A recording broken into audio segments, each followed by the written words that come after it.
Hello and welcome back to Byron's Adventures in Bannerlord, and we're going to be fighting this guy. Now, amusingly enough, this guy only has himself in his army. If you see here, yeah, that's it. He's just got himself and, well, I guess himself to blame for his, well, rather intriguing, interesting demise here, because I was thinking to myself, oh, he's got an army, so that must mean that he has a number of vassals with him. But no, that is actually not the case. Anyway, I've seen your comments. Thank you very much for, well, basically just supplying me with huge amounts of very, very useful information. One in particular, I'm hoping that I will be able to use in this episode. And if it works, I'll tell you exactly what I'm thinking about it. So anyway, we're going to move down here. We're going to get some shield walls going on.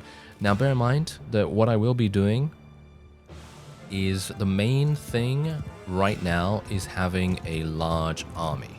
That is the only reason why I am currently utilizing a slightly skewed composition, if you know what I mean. So I'm not actually using huge amounts of cavalry or anything like that, even though I might want to. That's the point. I have seen your comments regarding this, and so I'm just wanting to say to you that we will be going back to cavalry focus, because I personally find playing with a pure horse archer army, or just in general having a huge amount of cavalry units, to be an extremely enjoyable experience. So I'm hopeful that we will be able to return to that relatively soon. But the main thing that I have to do right now is just have the numbers. That's it. Me having a large army at the moment is pretty much mandatory for dealing with these larger parties, and of course doing sieges. Doing sieges with a small cavalry-focused army is just not really going to work as well as this might, you know, because obviously right now what we're doing is we're just trying to brute force a couple of sieges. We're going to be doing that after this, and indeed after maybe hunting down the Azurai vassal that we spotted in the previous episode, at the end of the previous episode, because that person has actually taken one of our children prisoner, and we don't really like that. Thank you very much. So yeah, anyway, these cavalry right here have been eliminated, so we can now start to move over. This is actually one of my favorite tile sets for the map. And, well, it's actually kind of a shame that the enemy didn't decide to walk towards us, because if they had, then we could have done our fantastic, not patented strategy, where we could have just waited across the river and then just had our archers just completely destroy the enemy in so many different ways. Yeah, it's a lot of fun. Ooh, nice. That was some good damage. Okay, so I'm just going to get out my bow here real quick, because these guys actually have a huge amount of recruits. So obviously the recruits are going to be pretty easy for me to eliminate. And, well, hopefully if they don't have shields. If they don't have shields, then obviously it's going to be pretty easy. If I can hit them, that is. And now bear in mind that I'm literally not... Oh, this is not good. Okay. Yes, that's not particularly good, is it? No, that is not particularly good. Let's move my archers back. Thank you very much. Yeah, that was a mistake on my part. I actually did not realize that my archers were so incredibly close, considering I had been moving them a pretty far distance, and I thought to myself, oh yeah, they're taking quite a while to get here, and then all of a sudden, yeah, they're starting to take damage, which is not exactly great, but it's fine. It's absolutely fine. Nothing really to worry about. And our children are going to continue gaining levels, which is very nice too. I'm actually going to get out my spear again. I feel like the spear is probably going to be the most efficient way of disrupting the opponent. And even if I don't kill them, at least I'm doing some damage so that someone else in the area might be able to take advantage of it. So there we go. All right, I think I'm pretty much done here. I think Byron is pretty good, so I'm going to tell everyone to charge in. And should I go closer to them? Yeah, I'm a bit worried about it, because personally I don't really want to die. I would like to keep everyone in a charge formation,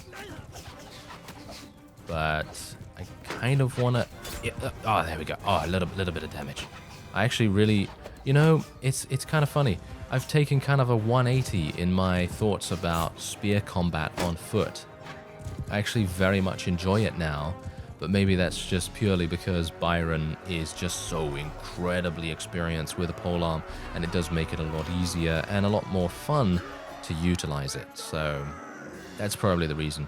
Anyway, we did end up losing 6 Imperial Legionaries, which again is not really that big a deal if we are going to be going back to our cavalry focus, which of course we are. I will be going back to a cavalry focus. It is just a matter of time, because as I said, we kind of do need a pretty significant amount of people to be able to pull off these sieges that we're going to be doing relatively soon, hopefully in this episode. And there's actually another fellow right there. But bear in mind that we do have a lot of people that have leveled up too, which is very, very nice to see. Yes, get me more of those guys. Now, I know that a couple of reasons why we would want to level up more cavalry with the Imperials as well, because of course the cataphract units are very strong, as you can see here. This is an Imperial Elite Cataphract, as you can see, 260 in polearms, very, very powerful indeed. However, they don't have any ranged attack, so that is primarily the reason why I might not want to go for them in comparison to going for something like a I don't even know whether a heavy horse archer, a heavy lancer. I don't think a heavy lancer actually has a ranged attack either, but the heavy horse archer of course does. But the main point that we've got to think about here is this guy. Just look at this guy. He's only got 40 less polearm proficiency than the cataphract, and he has a ranged attack. So I personally feel like Khan's guards are super, super strong, but of course they are, yeah, we're going to say quite difficult to get them. And I've had these raiders in my prisoner's hold for quite some time, and we've only been able to pretty much persuade not even that many of them, which is kind of disappointing in itself. But oh well, not really anything I can do about it at the moment. Anyway, I did go through the various amounts of people in my character screen here, and basically just gave them a bunch of traits, a bunch of focus points and things like that, and that has actually made all the difference. As you can see, they are actually doing quite well now. We're going to continue leveling up Diggory's medicine, and oh yeah, I hear you, by the way. I hear you about the whole heir thing, because we might not have the ability to continue playing if we are unable to have additional children, and it very well could be that the Byron Beartild line finishes with one of his children, which I gotta say is kind of worrying. Yeah, very worrying in actual fact, because I was hopeful that we would be able to continue doing what we're doing, you know, with someone else potentially, and yeah, unfortunately I don't know whether that's going to be the case, because if we take a look at our clan here, wait a minute, how do I find that Beartild? There we go. All right, so let's actually just take a look here. Okay, who's our youngest? I think Triss and Oloran are our youngest, and they are 21. I think we would probably still have a pretty decent shot at having some children with either one of them. And as you can see, they're both 21, of course, because they're twins. But we also have Eilina here, who is 22. And she could be a candidate for that. We have Diggory, who's 26, also a candidate for it. So I think we probably have a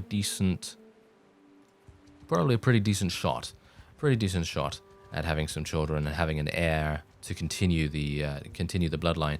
But anyway, let's make my way back to that Aserai scoundrel that has been raiding my villages and things like that. There she is. And we're going to see if we can maybe take her on. And also release Mr. Barnabas, because Barnabas is also over there. Oh, hello, Regea. Ooh. Now, here we go. This might actually be kind of fantastic. I would like to be able to persuade her to join us, because I have never seen a liege join another faction. I'm not entirely sure if that is even possible. Maybe some mod of mine has interfered with this or something, or maybe I just haven't seen it. Maybe it's just rare, or whatever the case may be. I would like to try and persuade her to join us, if at all possible. So let us converse. My friend, it's very, very good to see you. Yeah. We are actually loved by Regea, as you can see. She has a relation of 100 with us. So it would be fantastic, and I'm not understating that. It would be amazing to get her to join us. So let's have a look. Oh, it's working. It's working. Okay, so now the very useful tip that I received about persuasion conversations. There's a very specific thing that you can say in one of these conversation options. Not these specifically, but one of the options. I think it's the third option in the conversation. And we'll see how that goes. Oh, critical success. No critical success. Ah, dear. Okay, I think we're done already. Oh, well, never mind. Okay, I guess we'll just go for whatever. But now that we don't have that critical success, it's going to be pretty much impossible to get her, in my opinion. This is the option. This is the option that someone told me about. And basically what this does, apparently, is make it so that you don't have to pay the person you're trying to persuade. And that is actually kind of amazing. So we're going to try it. Oh, it did actually work. Look at that. 61% chance as well. I'm really kind of annoyed at the fact that my critical success in the first round of negotiations did not work. And that is actually grinding my gears. Kind of harsh. Kind of harshly right there. Yeah, I would love to be able to retry persuasion attempts and things like that, but that is not the case in the current mods that I have available to us at the moment. So we're just going to be moving on because I would like to try and take out this Aserai vassal or make peace with them. That's the thing. We have a kind of a few options here, because what we can do is we can either make peace with the Aserai, we can make peace with the Khuzaits, we can make peace with the Vlandians, but bear in mind that if we do any of that, it seems like Tulag is actually attempting to besiege Saniopa, which is not very nice of him, gotta say. Not very nice of him at all, but I will be heading on over there and taking a look at him in just a second. And actually, shall we try and persuade her to join us? Let's try and persuade her to join us, because I would like to test out that option again and again, if at all possible. Yeah, you know what? Maybe let's actually just make peace. Because she's right here, I might be able to do it. Wow, okay. I was thinking to myself I might be able to do it for cheap, but apparently not. Right, so, no, I would have to speak to her father. Okay, well, that's probably not going to work right now. Thank you very much. So, auto-resolve? You know what? I think we're going to auto-resolve. I thought about it for a little bit, and I thought, hey, you know what? I don't mind losing about 10, 15 units, maybe even 20 units. I really don't mind losing those, because what I want to do is head on to Tulag's army. They are the main thing here. And as you can see, we got Barnabas back, which is actually very nice, because now I can move on. And, oh, she actually had a huge amount of troops available. Wow, that's really cool. Okay, so yeah, we just recruited literally like, what, 80? Was that 80 or 60? Something like that? Just for free. That was actually kind of fantastic. I did not even realize that she had so many prisoners. But that is great. That is really nice, because that has expanded our army strength by a pretty considerable amount. And we're going to need it. We're going to need it going up against that fellow over there, Mr. Tulag. And we now have a number of extra spaces. Does she have any Khuzait units? Doesn't seem like it. So I will just take some Imperials that can be persuaded to join us. And I'll take some tier 3s as well. And there we go. Okay, that's perfectly fine with me. Alright, we'll take all the loot too. Hopefully Saniopa will not get taken by the time I arrive. Oh, wow. Yeah, no way. I personally don't think he's even going to be able to do this without suffering major casualties. He is getting some reinforcements from this guy, however, which is somewhat intriguing. I actually wonder whether he's going to go in. No, he's actually not even assisting him. This is going to be kind of hilarious. If I can get him into a battle without his friend helping him. Nope, I can actually get him. Oh, Phykeon has actually been besieged by Adram, who is the woman's father that we just took prisoner. So, yeah, that's going to be kind of interesting. I would like to try and persuade this guy, if at all possible. I'm actually not sure I've ever met him. Yes, Huronag, of course. Shall we make peace with these guys? I don't have enough money for that. So I guess I will just... oh yeah, I actually wanted to just give him some dinars, but I don't think that's going to work. All right, I guess I'll just head in then, and we're actually going to be going in straight up here. We're not going to do an auto-resolve because he has just a little bit too much in terms of power level for me to feel comfortable going in with the auto-resolve, even though I'd probably still only lose about 15 units. Don't really want to lose those at this point. I would like to, you know, try and get a little bit of longevity, a little bit of survivability and things like that, especially when we might very well be attacking a very large army kind of soonish. And wow, huge amounts of what? Look at our companions right here. Look at our children. They're getting huge amounts of skill gains. Very, very cool to see that. And let's put these guys round about here. Let's put them into a loose formation as well. And I think we should be pretty good. I think we should be pretty good. I mean, I'm actually kind of surprised that they went so hard against us. I mean, obviously they're going to go hard against us because they really want to take us down. But, you know, I'm kind of surprised that they went so full on into like a really aggressive stance. And their charge was really, really quick, actually. I thought they would not be likely to do that, considering it is enemy village. You know, for them it's an enemy village, so I guess their commander is very well either extremely confident or extremely foolish, potentially. But there you go. That's in my opinion, that is already a victory for us. We have lost a couple of people, however, which is obviously not great. Let's tell our cavalry. Let's tell our infantry to charge in now. Aha! Hello there. I might very well die here. That would be bad. Well, that guy's dead. Alright, so yeah, that is indeed it. What did we end up losing, though? Just a number of random units. Nothing too bad. We lost a heavy lancer, which is not too bad either. Okay, yeah, that's perfectly fine with me. That is perfectly fine. And our children and various other companions did gain a huge amount of skill gain, which is really, really nice. Oh, look at this. Wow, we are just expanding our army by such a considerable amount that I think, in general, if we do a siege or something like that, we should be in a really, really great position. And bear in mind that we do need to do a siege. That's something that is almost required at this point. Because if we don't, we're going to be in the exact same position every single time. We're going to be on the defensive.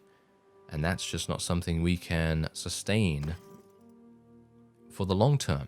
It's just not a good idea. So there you go, 37,000 for that and 68,000. Wow, that is insane. That is such a nice amount.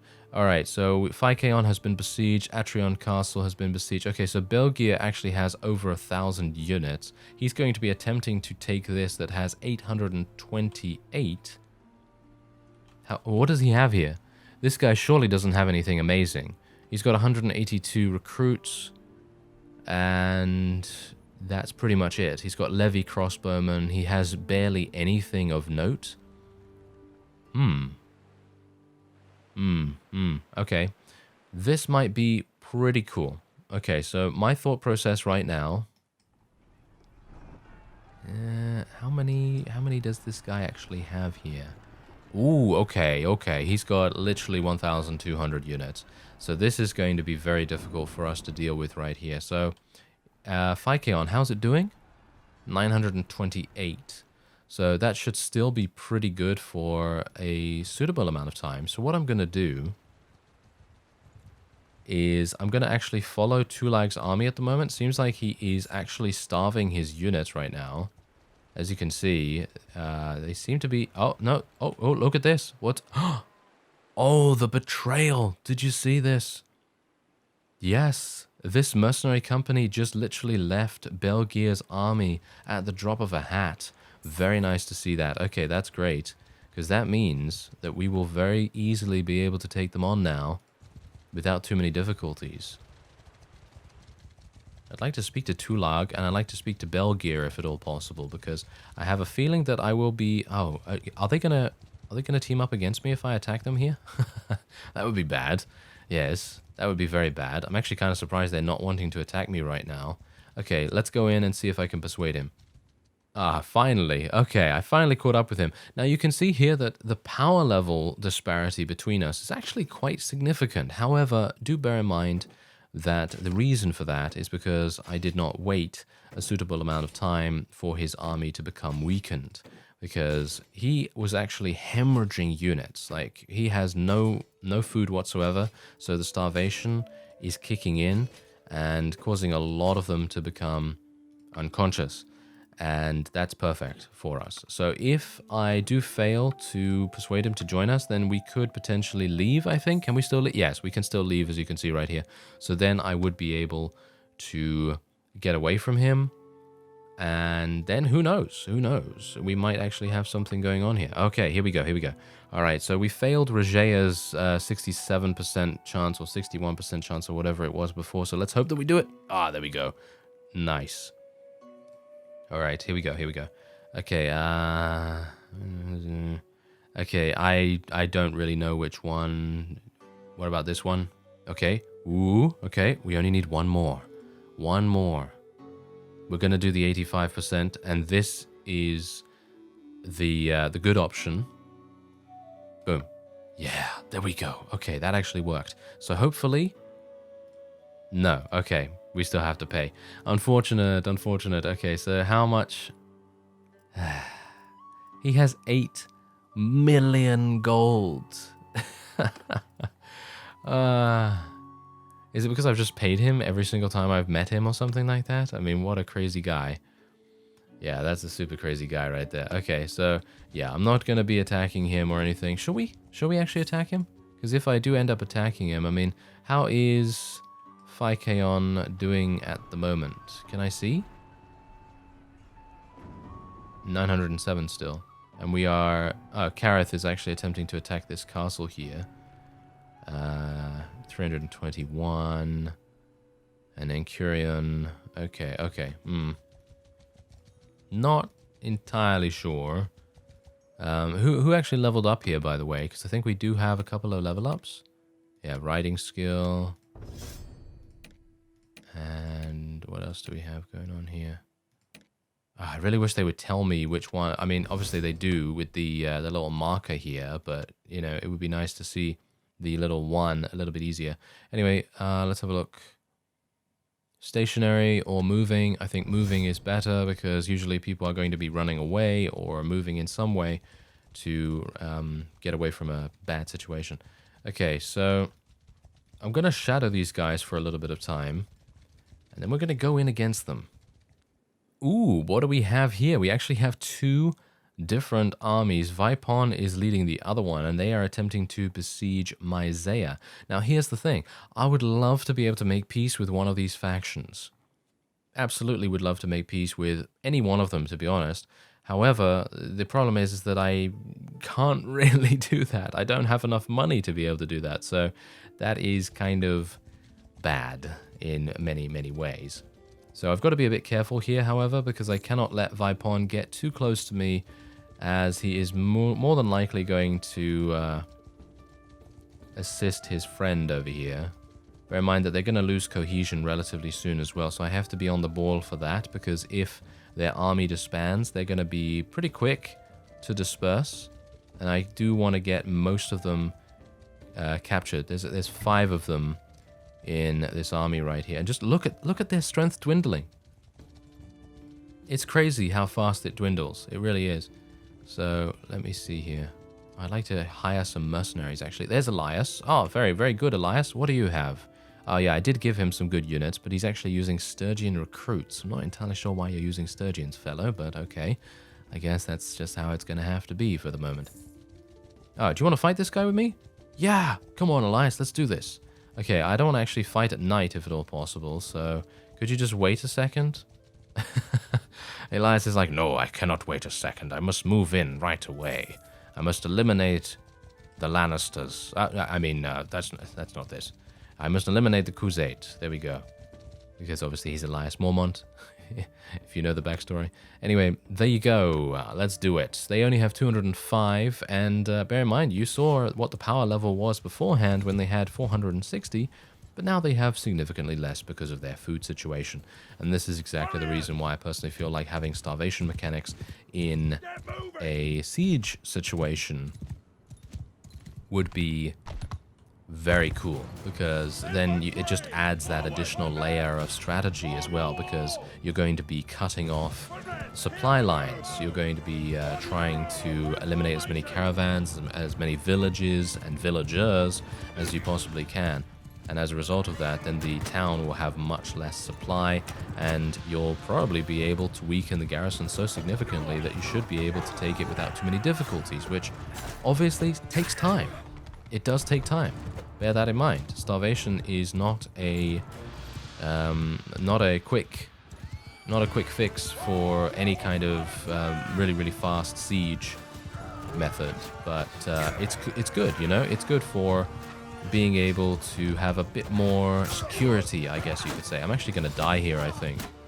I'm actually going to die because they have a lot of horse archers, and they're making things kind of painful for me at the moment. Don't really want Byron to die in this case.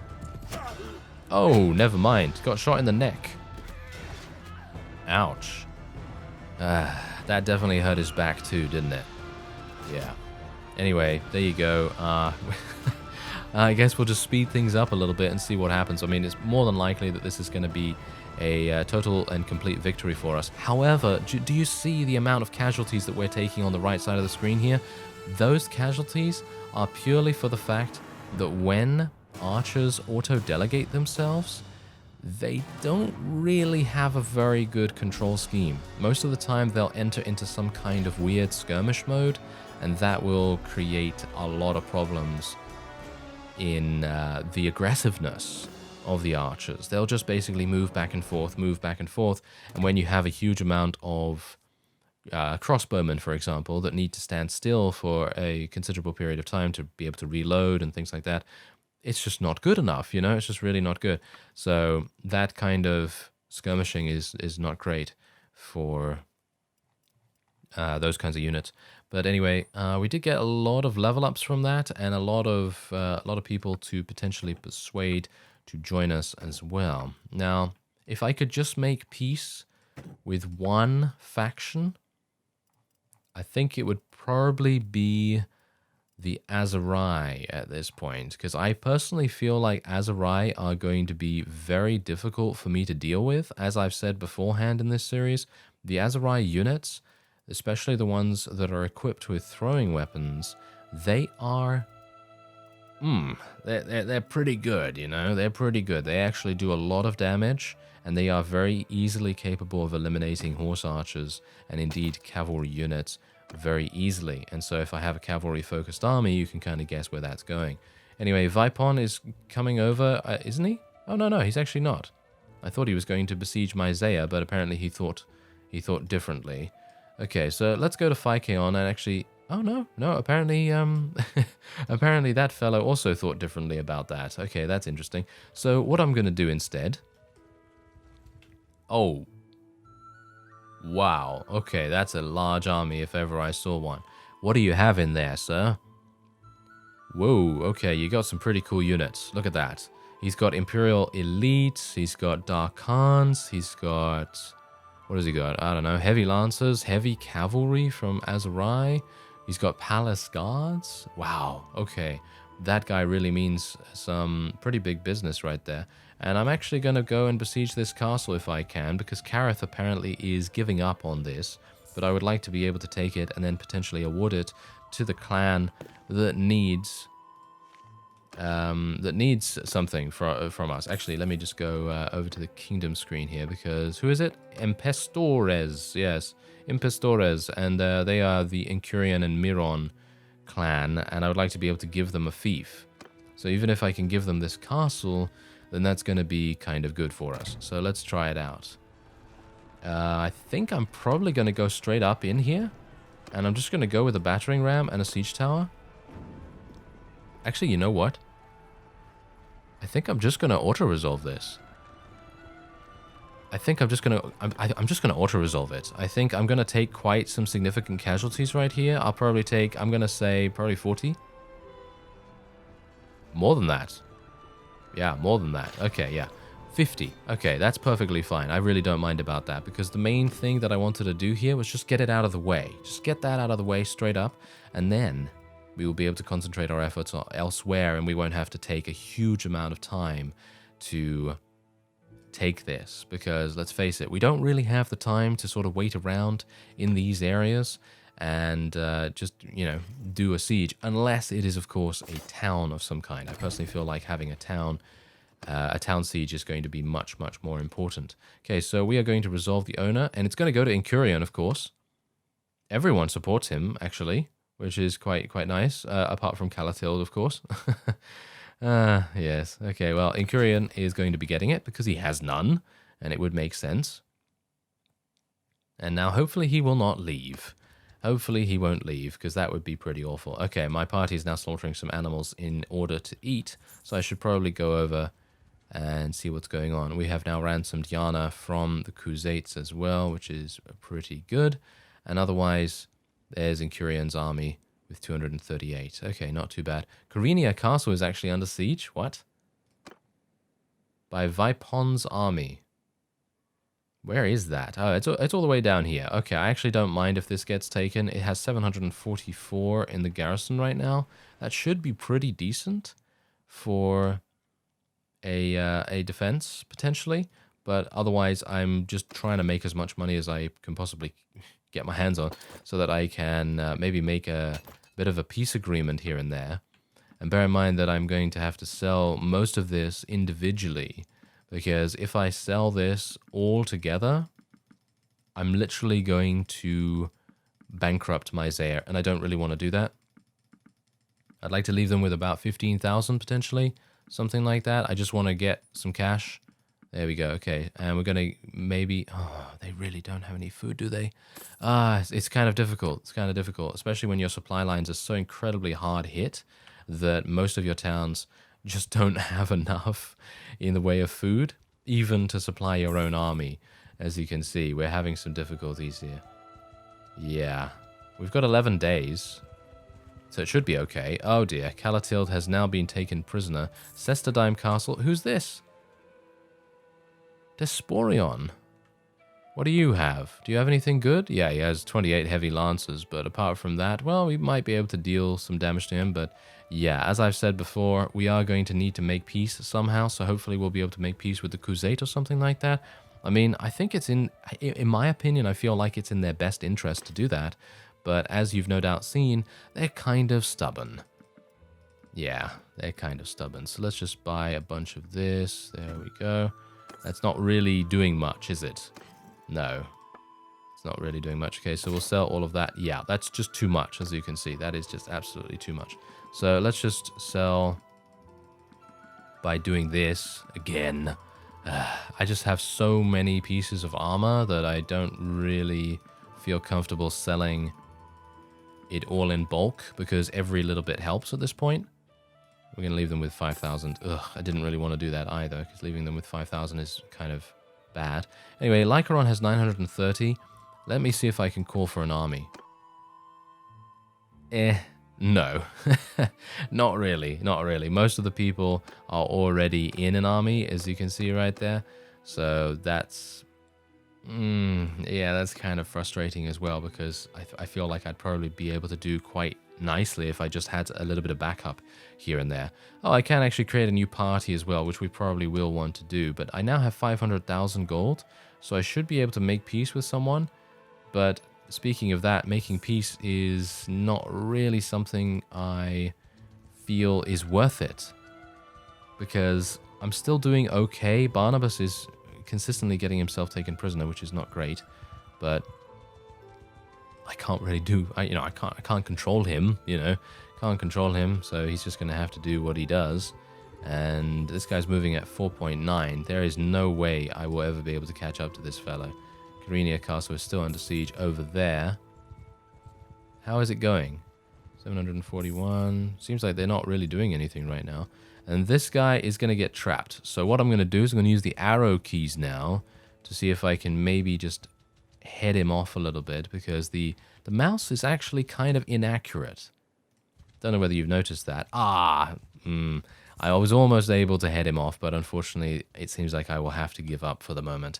Anyway, that will be it for this episode. I thank you very much for watching, and in the next one, we're probably going to fight Vipon's army to stop him from taking Korinia Castle, and here is an update on the strengths. Azurai still has about the same. Khuzait has actually gained strength, amazingly enough, and the Vlandians have also gained strength. I'm not entirely sure how to go about this without executing people so incredibly heavily. Anyway, I thank you very much for watching once again, and I will see you next time.